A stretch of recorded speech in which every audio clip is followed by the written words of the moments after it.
తాదూరకంతలేదు మెడకో డోలన్నట్టు ప్రస్తుతం అమెరికా ఓ పక్కన ఉక్రెయిన్ ఇష్యూ తేల్చలేకపోయింది. ఇరాన్ ఇష్యూ తేల్చలేకపోయింది. సరే వెనిజులా వచ్చేటప్పటికి ఒక నేపాల్ లాంటిది, ఒక ఆఫ్ఘనిస్తాన్ లాంటిది, లేకపోతే గనక ఒక క్యూబా లాంటిది అన్నటువంటి ఉద్దేశంతో దాని మీదకెళ్తుంది. ఇరాక్ నాశనం చేసినట్టు ఇప్పుడు దాన్ని నాశనం చేయాలనుకుంటుంది.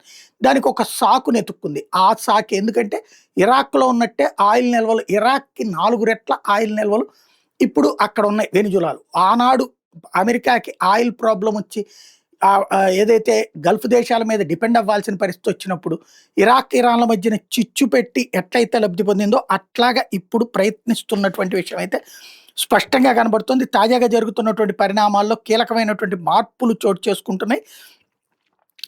అందులో ప్రధానమైనటువంటి అంశం ఏంటయ్యా అంటే ప్రపంచంలో ఎక్కడ ఉన్నా సరే డ్రగ్ ఫెడలర్స్‌కి సంబంధించి వాళ్ళని అంతు చూస్తాం. వాళ్ళ దేశానికెళ్ళి వాళ్ళ ల్యాండ్ మీద నుంచినే యుద్ధం చేస్తామని ప్రకటిస్తున్నారు. నిజంగా అంత చేసే సీనే ఉంటే అమెరికాలో చేయొచ్చు. బ్రెజిల్ మీద చేయాలి, మెక్సికో మీద చేయాలి, అట్లాగే ఆఫ్ఘనిస్తాన్ మీద చేయాలి, అనేక యూరప్ దేశాలు మీద చేయాలి. ఎందుకంటే అక్కడ కూడా జరుగుతున్నట్టుగా డ్రగ్ అనేటటువంటిది తయారీ అన్నటువంటిది.